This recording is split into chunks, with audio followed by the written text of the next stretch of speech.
Oke, baik rekan-rekan semua, setelah kita membahas tentang bagaimana sih bikin CV yang bagus gitu ya. Sekarang ini mulai masuk di tahap selanjutnya. Kalau dalam konteksnya rekrutmen, maka setelah ngirimin CV, kalau kalian beruntung, kalian termasuk 2% orang yang CV-nya keren, maka selanjutnya kalian akan memasuki tahap yang namanya job interview atau wawancara pekerjaan ya. Nah, ada 3 bagian. Pertama adalah bagaimana sih 101 job interview. Yang kedua adalah Q&A. Kira-kira pertanyaan-pertanyaan yang sering muncul apa sih? Gitu ya. Dan nanti kalian bisa melakukan simulasinya saat kalian memang mau cobain gitu ya. Nah, kita masuk yang pertama, yaitu 101 job interview. Berbicara tentang lamaran kerjaan, banyak orang yang kadang-kadang datang, dia ngelihat nih, wah ada job vacancy nih, menarik. Entah itu dapat dari internet, entah itu dari media cetak gitu ya. Wah, kayaknya asik nih, apply, lempar CV-nya, jebret. Tiba-tiba dapat panggilan. Padahal dia sendiri nggak terlalu tahu menahu tuh. Wah, ini tadi perusahaan apa? Nah, maka sebelum kalian pergi interview, wajib hukumnya mencari informasi tentang perusahaan yang akan menginterview kalian. Cari dong aktivitas perusahaannya apa sih, bergerak di bidang apa sih. Jangan sampai kamu di-apply, halo selamat datang di perusahaan ini. Kamu tahu perusahaan kita bergerak di bidang apa? Buset, belum apa-apa udah nggak tahu gitu ya. Nah, jadi aktivitas perusahaannya harus tahu, produknya apa. Wah, kalau misalnya kamu apply di Nestle, kamu tahu, wow produknya keren. Kalau misalnya apply di Unilever, wow ada sampo ini, ada sabun ini gitu misalnya. Kamu bisa tahu gitu. Kemudian di sistem pemasarannya gimana, kompetitornya itu siapa aja gitu ya. Dan juga semua informasi kekinian atau populer tentang perusahaan itu gitu ya. Kan hari ini macam-macam tuh. Dulu sempat ada perusahaan Eiger punya masalah gitu kan. Juga dulu lagi back ada Sari Roti pernah punya masalah. Jadi kalau kamu apply di perusahaan sana, at least kamu aware sama berita-berita yang terjadi dengan perusahaan itu. Kamu pelajari juga budaya perusahaan. Gimana sih mempelajari budaya perusahaan? Paling gampang adalah gini. Sadar atau nggak sadar, kita tuh kalau masuk perusahaan selalu ngerasa bahwa perusahaan itu gimana ya? Berasa loh. Jadi dari gini, kalau kalian masuk ke lembaga keuangan, merasa nggak kalau kamu masuk ke bank yang warnanya biru, ya sebut aja deh BCA gitu, tipikal sapamnya beda. Begitu kamu masuknya ke CIMB Niaga, beda lagi. Ke Mandiri, beda lagi. Dari cara dia menyapa, keagresifan security-nya, gitu ya. Bahkan sekarang di beberapa perbankan itu kalau cuma untuk ngeprint buku tabungan apa, sapamnya bisa bantuin. Gitu, karena mereka udah punya mesin gitu loh. Jadi budaya perusahaan bisa kelihatan dari situ. Ya. Kemudian kamu pelajari dong, kira-kira siapa sih direkturnya? Ya, siapa tahu aja HRD-nya atasnya. Kamu tahu siapa CEO perusahaan kita? Gitu ya. Oh, nggak tahu gitu ya. Minimal tahulah siapa BOD-nya. Karena kan board of director nggak banyak-banyak ya, 1-3 mungkin. Atau komisarisnya siapa gitu. Kamu harus tahu ya. Kemudian susun dan antisipasi pertanyaan dari pewawancara dengan jawaban yang sistematis. Jadi biasanya yang saya lakukan adalah saya selalu melakukan simulasi. Saya selalu melakukan simulasi nih pertanyaan dari job interview itu. Nanti gue bakal ditanya apa ya? Oh kalau gue ditanya ini gue akan jawab ini. Kalau gue ditanya ini gue akan jawab ini. Itu selalu saya mainin kayak role play di pikiran saya tuh. Ya saya lakukan itu. Kalau perlu kamu Pak saya nggak biasa role play. Saya biasanya nulis catatan kecil tulis aja. Tapi itu harus tailor made. Apa itu tailor made? Jadi kamu bikin memang itu versi kamu banget, bukan sesuatu yang kayaknya mau kelihatan ideal, enggak, tapi ngebuatnya harus tailor made. Oke. Kemudian yang ketiga, cari dan pelajari kebutuhan perusahaan ya, dengan kompetensi dan kepribadian Anda. Ini tadi poin nomor 1 dan poin nomor 2. Jadi pelajari perusahaannya. Pak, saya nggak tahu tentang perusahaannya. Googling bos, hari ini apa sih nggak bisa lu lihat, masukin kata kuncinya, langsung masukin nama perusahaannya, langsung ada. Biasanya perusahaan langsung paling atas namanya apa. Bukain segala macamnya. Biasanya ada about us, ada profilnya, kerjaannya mereka, macam-macam. Cekin juga berita-berita di bawahnya tentang perusahaannya. Ya. Nah, ini juga yang nggak kalah penting. Selain konten adalah konteksnya. Banyak orang underestimate, apalagi orang-orang yang tinggal di Jabodetabek harus hati-hati banget ya. Mungkin sebelum COVID macet, tapi udah COVID orang-orang santai lah jalanan. Jangan salah loh. Kita udah new normal sekarang. Jalanan juga mulai kusut nih. Jadi harus pastiin tahu alamatnya, tahu gedungnya. Tahu alamatnya aja kadang-kadang nggak cukup. Karena beberapa perusahaan punya gedung A, gedung B, gedung C. Pusing tuh. Nyasar di satu gedung aja bisa 30 menit. Ya, pastiin alamatnya, pastiin gedungnya dan lantai berapa. Ya, sekarang udah protokol kesehatan lebih ribet lagi. Cuci tangan, peduli lindungi, nempelin KTP dulu. Wah, jadi kalau kamu nggak prepare waktu dengan cukup, itu akan ngebuat kamu nervous. Ya, selanjutnya adalah pastikan waktu tempuh dari rumah ke lokasi. Kalau mau well prepare banget, sehari sebelumnya coba jalanin ke sana. Serius. Terutama untuk kalian yang perginya dengan kendaraan umum ya. Kalian harus pastiin dulu dong waktu tempuhnya. Kalau perginya hari Minggu sama perginya hari Senin, beda banget, Bos. Itu harus kamu tahu nih, pastiin. Pilih sarana transportasinya, pastikan sekarang kan udah ada Google Map, udah ada Waze, kalian bisa ngeliat dong yang paling cepat dengan apa. Modanya juga bisa kamu pilih. Oke. Sehari sebelumnya, sebelum interview, kamu wajib istirahat dengan benar, ya, rest well atau be in time, ya. Jadi istirahatnya cukup, datangnya juga tepat waktu, dan gunain baju terbaik kalian. Tadi mungkin saya juga sempat singgung ya, kalau bisa baju the best-nya bukan baju yang sama dengan yang ada di CV gitu ya, biar mengesankan kalian punya baju yang banyak, nggak cuma itu aja. Nah, baju the best-nya ini kalian bisa nanya dong, kalau yang belum keluarga, nanya aja ke nyokap, ke bokap, atau adik kakak kalian. Nanya, kira-kira kalau gue pakai ini keren gak sih? Kalau menurut lu bagus apa nih? Gue pakai ini apa yang ini? Gitu. Gak ada salahnya nanya sama orang-orang sekitar yang ada di rumah kan, gitu, untuk tahu kira-kira the best outfitnya yang mana. Karena nih first impression menjadi penting. Nah, banyak nanti googling aja deh teman-teman ya. Bagaimana sih cara berpakaian yang baik? Kalau cowok nih sepatunya coklat, ikat pinggangnya juga harus coklat misalnya. Oh itu banyak banget ya. Kalian bisa pelajari. Bahkan kalau kalian tertarik dengan masalah-masalah grooming gini, ada banyak pelatihan tuh di Indonesia yang juga bahas ini. Cari di macam-macam sih, semua sosial media banyak nih cerita tentang ini. Ini bagusnya dipakai untuk apa, sepatunya harus gimana, dan segala macam. Termasuk juga yang perempuan, baik yang berhijab maupun tidak berhijab. Nah, saya punya resep, ini mah pribadi banget ya, tapi saya tuh selalu kalau mau interview dan interviewnya penting banget, saya selalu minta doa sih ke orang tua gitu ya. Syukur-syukur orang tua kita masih lengkap. Minta doa karena buat saya doa-doa penting banget tuh dari ibu bapak kita tuh benar-benar akan memudahkan kita banget saat wawancara ya. Karena kan mood wawancara kita nggak pernah tahu. Siapa tahu dia udah interview 5-10 orang udah capek gitu ya. Maka doa menjadi penting setelah ikhtiarnya dipenuhi. Nah, interview itu adalah tailor made gitu ya. Interview itu adalah sesuatu kayak tukang jahit deh gitu. Kalian nggak bisa pakai jawaban yang sama untuk perusahaan yang beda. Boleh jadi perusahaan ini adalah perusahaan jasa, kemungkinan kamu harus kerjanya overtime. Jadi yang harus kamu jawab dalam wawancara adalah sesuatu yang benar-benar nunjukin bahwa kamu tough. Kalau kamu kuat, kamu siap kerja di segala cuaca. Ya, kalau ternyata yang kamu apply adalah perusahaan yang lain, walaupun CV kamu juga cuma itu aja karena kamu nggak punya banyak yang untuk ditulis, mungkin yang lebih ditunjukin kalau di dunia media, bagaimana kamu kreatif. Kamu udah pernah create apa nih kegiatannya? Itu yang saya maksud, interview adalah tailor made. Kamu dengan tahu perusahaannya, tahu bisnis perusahaannya itu, kamu bisa tahu bahwa how to deal with that gitu. Kamu harus apa nih yang harus saya siapin? Sosok saya yang bagaimana nih? Bukan berarti kamu nyari-nyari sosok orang lain, enggak. Sosok yang ada di diri kamu, tapi yang lebih kamu tunjukin tuh yang mana? Itu yang dimaksud dengan tailor made. Nah, kita masuk ke part kedua. Part kedua ini adalah Q&A atau pertanyaan dan jawaban yang sering ditanyakan sama interviewer atau pewawancara. Oke. Akhir-akhir ini udah banyak jokes ya tentang pertanyaan pertama nih, tell me about yourself gitu ya. Ceritain dong tentang diri saya, tentang diri kamu gitu ya. Ini ada banyak jokesnya di beberapa sosial media tuh. Jadi begitu pewawancara nanya, tell me about yourself, si yang diwawancara ngomong, loh, emang belum baca CV saya? Wah, suka kayak gitu, jadi dibalikin lagi. Itu jokes ya. Tapi memang ini pertanyaan yang selalu sering muncul dari pewawancara gitu. Dia kadang-kadang cuma mau tahu, dia bukan nggak baca CV kamu, dia udah baca. Tapi dia pengen tahu keoriginalan atau keaslian CV kamu dengan nanya gini, ceritain dong tentang diri kamu.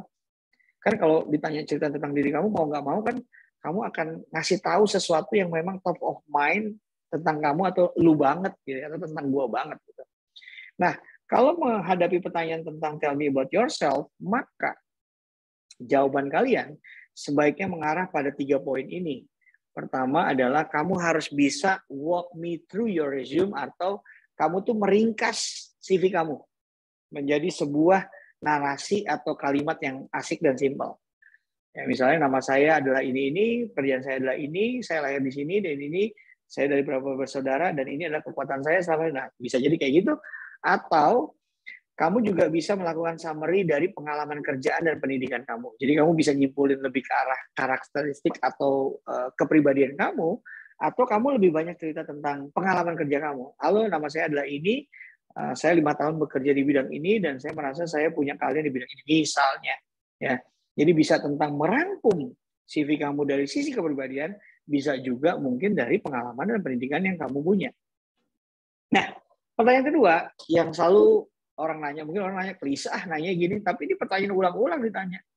Emang kekuatan kamu apa sih? Gitu ya. Emang kamu bagusnya di apa sih? Kamu jagonya apa sih? Suka nanya. Kalimatnya boleh beda, tapi maksudnya dia mau tahu apa sih kekuatan kamu. Maka kalau pertanyaannya adalah apa sih kekuatan kamu, maka jawabannya bisa sangat luas ya. Namun usahain jawabannya itu tetap fokus. Misalnya ke sesuatu yang berbau soft skill dan hard skill is really okay gitu. Misalnya kayak saya termasuk orang yang punya leadership tinggi gitu ya. Saya adalah tipikal orang yang problem solver. Jadi kalau di kantor ada masalah, biasanya saya selalu orang yang dimintai pendapat. Saya adalah orang yang bisa bekerja di bawah tekanan atau work under pressure, bisa juga gitu ya. Dan nggak boleh kan ngasih tahu bahwa kekuatan gue di orang tua gue nih gitu ya. Kekuatan gue adalah gini, nggak boleh. Jadi kekuatan harus ada sesuatu yang di bawah kendali kamu. Kamu harus pikirin itu. Misalnya, kadang-kadang orang banyak gini, saya nggak tahu nih kekuatan saya apa. Ajakin temen deket ngobrol deh.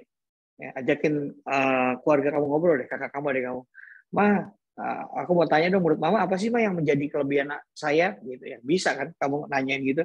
Sehingga kamu dapat kelebihan yang memang genuine banget gitu ya. Jadi itulah yang harus kamu siapkan. Lalu kalau dia nanya tentang kekuatan, biasanya dia akan nanya, apa sih kira-kira kelemahan kamu? Kelemahannya apa sih? Gitu ya. Nah, rata-rata orang yang saya interview di 1 tahun ini, rata-rata udah jago dan udah mulai antisipasi pertanyaan ini nih. Dia udah mulai tahu, wah kalau gue ditanya ini, contekan gue adalah gini gitu ya. Karena saya tahu juga rumusnya bahwa ini mah jawaban lu klise gitu ya. Saya bisa tahu. Nah, biasanya kalau ditanyain tentang kelemahan, ya arahin jawabannya menuju kelemahan yang mungkin diperbaiki. Oke, bukan bawaan loh. Yang mungkin bisa diperbaiki atau memungkinkan bisa diperbaiki. Dan usahakan juga kamu langsung sambung dengan solusinya. Misalnya, saya merasa kelemahan saya di bahasa Inggris, namun alhamdulillah Bapak Ibu sudah 6 bulan ini saya ikut kelas conversation misalnya di English First, atau saya juga sedang mengambil les bahasa Inggris secara privat misalnya, kamu bisa menyampaikan itu. Jadi ada masalahnya, kamu lagi kerjain solusinya. Itu kata kuncinya. Ya, jadi saya sedikit kurang percaya diri dan berbicara di depan umum gitu ya. Saya selama ini lebih sering kerja sendiri dibandingkan teamwork. Itu bisa jadi beberapa kelemahan yang bisa kamu sampaikan. Dan jangan juga kamu nyebutin, saya tuh tipikal orang yang malas bangun pagi gitu ya. Saya malas mandi gitu. Saya tuh moody, temperamen. Karena itu nanti ngebalikinnya kita bingung gitu loh. Tapi bisa nggak Pak? Kan kita harus terus terang, bisa jadi. Kamu bisa aja ngomongin, saya tuh termasuk orang yang keras kepala gitu ya. Oh iya? Gitu, iya. Gimana tuh ceritanya bisa keras kepala? Jadi saya tuh kalau udah punya kemauan gitu ya, saya ngejar sesuatu, biasanya saya akan ngejar banget gitu ya. Atau saya termasuk orang yang tidak sabaran. Oh iya? Gitu. Iya, kenapa nggak sabaran? Karena saya tuh pengen segala sesuatu tuh kelar dengan cepat. Wah, ya. Jadi kesannya lemah, tapi maksudnya meninggikan kualitas gitu ya. Jadi itu sebenarnya untuk nge-leverage kamu gitu. Tapi biasanya HRD yang udah pengalaman udah tahu tuh, lu mah klise gitu. Karena biasanya lewat pertanyaan-pertanyaan berikutnya, dia bisa meng-cross-check atau memvalidasi jawaban kamu. Dia jago memvalidasi. Apalagi kalau kamu apply di satu kerjaan, wawancara kerjaan itu adalah step ke-5 atau ke-7 gitu. Kamu kan sebelumnya udah disuruh gambar orang, gambar pohon gitu ya. Dia udah tahu nih kepribadian lu. Dari tes-tes jawaban psikologi udah ketahuan. Jadi begitu kamu coba bohong, udah ketahuan lu tipikalnya ini kok dari hasil asesmen psikologi lu, kok jawaban lu begini. Jadi itulah pentingnya kita jujur ya teman-teman ya. Karena di wawancara itu kan bukan untuk nemuin yang sempurna, tapi untuk nemuin yang pas. Ya, bukan yang sempurna, tapi yang pas. Jadi salah nggak kalau kita nunjukin kelemahan kita? Boleh. Jadi kalau kamu nggak diterima dalam wawancara kerjaan, bukan berarti kamu nggak bagus loh. Bisa jadi memang culture dan kebutuhan perusahaannya nggak pas buat kamu. Bisa jadi kamu overspec, bisa jadi memang kamu di bawah speknya dia. Tapi jangan berkecil hatinya di situ. Bisa jadi memang nggak pas. Ya, bukan nggak baik, tapi memang nggak pas. Oke, nah dia tuh kadang-kadang nanya kan, ini orang nih mau kerja di tempat gue nih mau sebentar apa lama sih? Karena biasanya gue kalau udah ada orang kerja di sini kan harus kita training segala macam, ngabisin waktu, ngabisin biaya gitu ya. Nah jadi dia mau tahu tuh, dia suka nanya, kamu tuh suka ngebayangin diri kamu 5 tahun ke depan ngapain ya? Suka gitu. Ini juga pertanyaan yang suka saya pakai untuk pertanyaan jebakan. Jadi gini, saya butuh seorang IT yang lama, yang kemungkinan mau kerja lama lah dengan kita gitu ya. Jadi ya nggak mau dikit-dikit resign. Tapi saya nyarinya anak-anak muda yang masih speednya kenceng gitu. Terus saya tanya ke dia nih, ini case beneran. Saya tanya ke dia gini, oke deh, lu mau kerja di sini? Iya. Oh oke. Niat kerja sampai lama di sini, sampai berapa tahun? Oh iya niat. Belum punya rencana nikah gitu ya, terutama untuk yang cewek nih kita suka nanya, karena takutnya begitu dia nikah dia hamil kan gitu. Oh belum Pak, gini. Oke, jadi kamu udah niat kerja di sini? Ya niat banget. Oke deh, saya mau tahu dong, kira-kira kamu tuh ngebayangin diri kamu 4-5 tahun ke depan tuh kayak gimana ya? Gitu ya.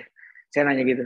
Tiba-tiba dia ngomong, iya saya tuh sebenarnya punya impian Pak, tinggal di rumah aja sih, ngurusin anak saya. Kemudian di keluarga ada warung ya Pak, usaha kecil ya. Waduh, jadi dari yang dia omongin tadinya dia pengen banget lama di sini, tapi di alam bawah sadarnya begitu saya pancing pakai cross check lain, wah dia jawabnya gitu. Dia langsung ngomong ternyata cita-citanya lain, dia mau wirausaha. Buset, dari situ kita bisa validasi ya. Nih orang nih sebetulnya nggak niat kerja lama di kita gitu. Nah, kalau pertanyaan-pertanyaan model gini, kamu mengconsider diri kamu tuh sukses nggak sih gitu ya? Misalnya ada pertanyaan gini, ya kamu harus jawab dong, iya saya cukup puas. sorry. Nah, atau misalnya gini, kamu ngerasa so far kamu puas nggak sama achievement kamu atau pencapaian kamu? Dia mau nakar nih. Kira-kira kamu tuh tipikal orang yang bersyukur kah? Atau orang yang desperate dengan hidup kamu sekarang nggak? Atau sebenarnya kamu puas gitu, satisfied dengan ini sekarang? Nah, penting ya untuk kamu menunjukkan teman-teman dengan antusias, dengan logis, ya bahwa iya saya tuh ngerasa bahwa saya antusias dengan kesempatan kerja, saya juga puas dengan jenjang karir mungkin selama ini, tapi saya butuh tantangan baru gitu ya. Kamu boleh menceritakan itu. Nah, selanjutnya adalah tentang knowledge. Jadi dia kadang-kadang suka nanya juga, kan kamu nih masih fresh graduate ya, belum punya begitu pengalaman, tapi saya tertarik nih sama kepribadian kamu. Kamu kira-kira punya niatan nggak sih ke depan untuk ningkatin knowledge kamu lagi gitu ya? Kalau dia biasanya nggak akan puas karena dia akan nanya, gimana cara ningkatin knowledge kamu tuh gimana gitu. Dia akan nanya tuh biasanya. Nah, biasanya kita harus jawab dengan to develop your knowledge ya. Kamu perlu ceritakan dulu tentang ragam kegiatan yang dilakukan ya, yang berhubungan dengan pekerjaan. Misalnya, iya Pak, saya tahu bahwa untuk pekerjaan ini dituntut banget ya bisa bahasa Inggris dengan baik ya Pak ya. Tapi alhamdulillah Pak, dan saya memang udah ada rencana kita mau coba ini sih, saya mau coba kursus bahasa Inggris sih Pak, gini. Saya mau coba kursus bahasa Mandarin sih Pak, Korea deh, segala macam. Atau kamu bisa menceritakan sesuatu ya, atau yang lain tentang pengembangan keterampilan, ya, keterampilan yang lain gitu, yang kira-kira perusahaan itu butuhkan.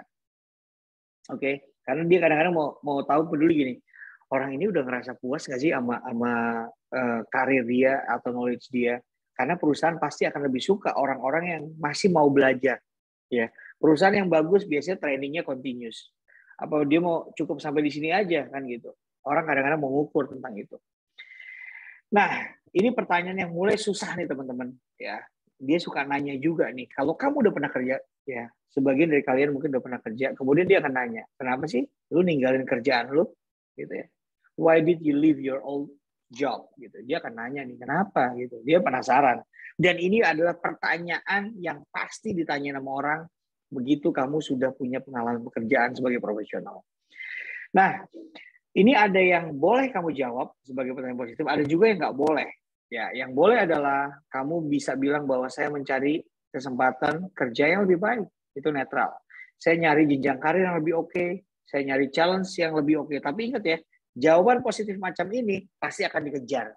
Emang kenapa kesempatan karir di sana? Emang kenapa jenjang karir di sana? Emang kerja di sana kurang menantangnya gimana? Oh, dia akan challenge kamu. Kamu harus siap ya dengan jawaban ini. At least kamu udah memulainya dengan sesuatu yang positif, tapi hindari juga jawaban yang negatif. Misalnya, ya Pak, saya nggak suka di sana gitu ya. Karena teman-teman saya di sana tuh kurang asik sih Pak. Atasan saya rese Pak. Gitu. Bawaan saya tuh kurang gimana gitu. Jadi jawaban yang kesannya gibahin kantor lama. Itu nggak akan asik dan tidak akan di-appreciate sama HR. Kenapa? Karena kalau lu ngejelekin perusahaan lu yang lama, begitu lu masuk, logikanya lu akan jelekin lagi perusahaan ini. Simple. Ya. Kemudian, setelah dia nanya kenapa lu keluar, dia akan nanya juga, kenapa lu mau kerja di sini? Ya. Ini sequence ya. Kenapa lu keluar, kenapa lu mau kerja di sini? Gitu. Nah, kalau pertanyaan itu, maka ini adalah jawaban yang harus dijawab dengan hati-hati dan jawabannya harus relevan. Ya. Kamu kan tadi saya minta tuh kalian semua mempelajari tentang industrinya dan perusahaan itu sendiri ya. Pelajarin perusahaan, pelajarin industrinya gitu ya. Dan kalau perlu ikutin beberapa jejaring orang-orang yang kerja di sana gitu. Ya. Jadi kamu bisa tahu oh begini tuh kehidupannya gitu ya. Jadi sedikit banyak kamu tahu gambarannya. Misalnya saya ingin kerja di perusahaan ini karena saya lihat beberapa pegawai di sini yang kebetulan juga teman saya misalnya itu punya kesempatan untuk pergi ke beberapa belahan negara di dunia. Atau misalnya saya melihat ada beberapa pegawai di sini yang kebetulan saya follow di sosial medianya, itu pekerjaannya menarik ya. Dia tidak berhenti untuk traveling dari satu tempat ke tempat yang lainnya. Bisa. Saya melihat kerjaan ini menantang ya, karena buat saya kerjaan di dunia advertising ini begini-begini. Bisa jadi. Ya, kamu harus nemuin satu jawaban yang kira-kira kuat. Misalnya gini, memang benar saya kerja di lembaga keuangan, tapi sebelumnya konvensional. Tapi saya melihat bahwa saya udah waktunya nih untuk pindah ke syariah misalnya. Karena memang ke sini semuanya sepertinya lebih syariah ya. Misalnya gitu ya.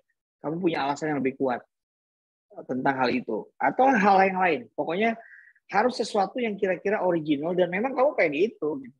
Saya selama ini cukup senang kerja di perusahaan lama, namun masalahnya penempatan di perusahaan lama itu selalu di luar daerah, Bapak Ibu gitu ya, Bapak atau Ibu. Nah, kebetulan pasangan saya, suami istri gitu ya, itu kerjanya di daerah Jabodetabek, sehingga saya dan suami, saya dengan istri bersepakat nih, kenapa tidak kita cari pekerjaan yang lokasinya sama. Bisa jadi loh, itu alasan yang original banget dan itu manusiawi, Jadi saya ada juga menginterview beberapa orang. Gajinya tuh nggak signifikan naik ke perusahaan kita, tapi yang perusahaan kita ini jarak antara rumah dia ke kantor kita tuh deket banget. Dan yang tadinya dia nggak bisa berangkat bareng istrinya, jadi bisa berangkat bareng istrinya. Itu reason loh. Itu hal penting loh. Saya memutuskan berhenti atau keluar bekerja dari Jakarta, walaupun gajinya mungkin 2 kali lipat dibandingkan di sini, tapi saya memilih kerja di Bogor. Buat saya di saat usia anak saya sebelum 5 tahun ini penting untuk saya untuk dekat dengan anak saya misalnya. Oh itu hal-hal yang real. Kamu boleh loh cerita tentang hal itu. Nah kemudian ini pertanyaan juga nih teman-teman dia selalu nanya, kamu expected salary-nya berapa sih? Kadang-kadang ada perusahaan kan, waduh begitu dia ngeliat gaji di perusahaan lama udah lebih gede daripada yang mau gue tawarin nih, gitu ya. Jadi kita nanya berapa sih expected salary-nya? Nah ini jawaban susah-susah gampang nih teman-teman ya. Nah, pertanyaan ini tuh adalah pertanyaan yang menentukan dan juga tricky. Tricky itu artinya jebakan. Kenapa menentukan? Boleh jadi dia suka dengan profil kamu, tapi karena gajinya nggak masuk, lu nggak diterima. Oke. Padahal sayangnya kalau ternyata kamu dalam hati, ya gue siap kok nurun kerjaan. Dulu kan gajinya sekian karena lokasinya di Kalimantan. Tapi kalau gajinya turun segini tapi di Jabodetabek ya nggak apa-apa gitu. Nah itu kamu harus utarakan dong ya dengan cara yang elegan lah gitu ya. Atau misalnya tanya gaji mau berapa Mbak Mas, nah, kamu bisa jawabnya dengan senyum dulu. Aduh terima kasih Aduh, buat saya ini pertanyaan yang susah segampang nih ya, Pak ya, gitu ya. Nah, kamu sebenarnya bisa loh dengan mencari informasi dulu di perusahaan itu tuh rata-rata gajinya berapa sih? Kan bisa ya. Atau misalnya saya nggak punya teman Pak di situ. Kalau biasanya kalau kamu di interview karena rekomendasi teman kamu dengan gampangnya bisa tahu gajinya berapa ya. Jadi kamu bisa jawab, iya Bapak Ibu, saya kebetulan rekannya ini gitu ya. Saya dapat informasi kisaran gajinya sekian ya Bapak Ibu ya. Ya saya bisa nerima kisaran gaji tersebut. Kalau kamu bisa nerima, kalau kamu nggak bisa terima, misalnya kamu bisa bilang, saya sempat tahu bahwa gajinya UMR ya Bapak Ibu ya. Tapi kalau boleh saya request, karena kan kita biasa ya Bu ya, pindah dari satu tempat ke tempat lain inginnya ada peningkatan. Kalau boleh saya request Bapak Ibu, saya ingin gajinya kalau bisa ada kenaikan sekian persen. Misalnya, kamu bisa ngomong gitu. Atau gaji boleh sama, tapi boleh saya tahu tentang bonusnya gitu ya. Jadi kamu mau tahu nih komponen gaji lainnya apa gitu ya. Atau misalnya gini, bisa jadi kamu nggak kenal siapa-siapa di perusahaan itu, maka yang harus kamu lakukan adalah biasanya itu ada data kisaran gaji per industri, teman-teman. Jadi kisaran gaji per industrinya itu biasanya ada. Nah, itu yang harus kita sama-sama cari tahu ya. Ya, kita harus perlu cari tahu itu. Nah, bicara tentang gaji yang diharapkan, kamu tadi saya sampaikan bisa cari dari karyawan yang sudah ada, gitu ya. Atau misalnya kamu tanya lagi ke dia dulu, ada nggak sih tunjangan lain? Ada nggak sih bonus lembur? Atau memang ini sudah take home pay-nya langsung sekian? Kamu boleh nanya loh. Sebelum saya jawab, Bapak Ibu tentang expected salary, boleh saya tahu komponen gaji di perusahaan ini apa aja ya Bapak Ibu ya? Oh, gaji kita adalah ini dan ini. Oke, baik. Dalam 1 tahun boleh saya tahu ada berapa kali gaji? Karena kan kita tahu ya ada bonus akhir tahun biasanya. Kemudian ada uang pendidikan, ada THR, kan kita boleh nanya tuh. Ya, kita boleh nanya. Atau misalnya, oke deh gajinya kayaknya nggak ada kenaikan signifikan gitu. Boleh nggak kita nanya, kira-kira Bu, kalau memang gaji saya tidak naik, masih sama dengan tempat lama, boleh saya tahu kira-kira sistem penilaian KPI atau Key Performance Index saya seperti apa? Apakah dilakukan reguler setiap tahun sehingga saya tahu bakal ada kenaikan tahun depan atau bagaimana? Atau misalnya gajinya sama Bu ya, apakah di sini mengenal sistem insentif? Karena kebetulan posisi yang kamu lamar adalah marketing, karena biasanya kalau marketing kan identik dengan insentif ya. Kalau di keuangan biasanya kan memang tidak langsung berhubungan ya, bukan menjadi profit center tapi lebih ke arah bagaimana memaintain cost center gitu. Kalian bisa lakukan dan tanya itu. Nah, kadang-kadang perusahaan juga mau tahu berapa lama sih kamu siap tinggal di perusahaan itu. Berapa lama kamu siap stay di perusahaan itu. Apalagi begitu dia lihat CV kamu, wadaw, 6 bulan sekali pindah perusahaan nih, gitu ya. 1 tahun udah 3 perusahaan nih, 1 tahun udah 4 perusahaan nih. Dia mau tahu. Karena ngerekrut orang itu nggak gampang. Waktu, biaya, tenaga, gitu ya. Dia mau tahu nih berapa lama sih kamu mau stay di sini. Apalagi di CV kamu terlihat kamu seorang kutu loncat. Mohon maaf ya. Jadi kamu harus benar-benar punya jawaban yang proper. Ya, kamu bisa jawab normatif sih. Saya ingin selamanya bekerja di perusahaan ini dengan catatan perusahaan puas dengan kinerja saya gitu ya. Atau ya saya pada dasarnya tidak pernah nih berencana Bu untuk keluar gitu ya. Namun dalam perjalanan karir saya beberapa kebetulan menawarkan kompensasi yang oke. Dan saya merasa kenapa di 3 perusahaan sebelumnya saya cepat keluar, saya merasa belum menemukan industri yang benar-benar sesuai dengan passion saya. Nah, kamu harus pastikan tuh bahwa industri dari perusahaan yang kamu lagi lamar ini ada kesesuaian dengan passion kamu gitu ya. Dan jawabannya harus logis ya. Jawabannya harus logis. Jadi pertanyaan ini dia mau tahu seberapa lama sih kamu mau bertahan. Nah, pertanyaan yang ke-10 adalah kadang-kadang mereka juga suka nanya gini. Ini yang apply ada 15 orang loh, ada yang 20 orang loh. Kamu kebetulan saya interview yang ke-10 nih gitu ya. Saya mau nanya dong ke kamu, di antara semua kandidat lain, menurut kamu kenapa saya harus meng-hire kamu? Wow, suka tuh HRD nanya gitu, why should we hire you? Gitu ya. Apalagi kalau kandidat interviewnya udah antri di luar semua. Kenapa sih gue harus milih lu dibandingkan yang lain?